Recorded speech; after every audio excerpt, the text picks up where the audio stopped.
In this video, I'll show you how to add an email to your Facebook account in just a few simple steps. Adding an email to your Facebook account can help you recover your account, receive important notifications, and make it easier to log in.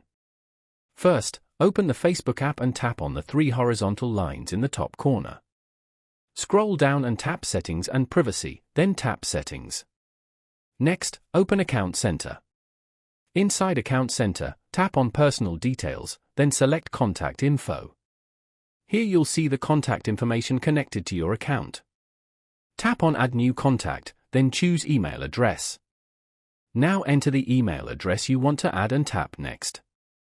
Facebook will send a verification code to that email. Open your email, copy the code, and enter it on Facebook to confirm it. Once the verification is complete, the email will be added to your Facebook account. And that's it. That's how you can add an email to your Facebook account. If this video helped you, make sure to like the video and subscribe to the channel for more simple and helpful tech tutorials.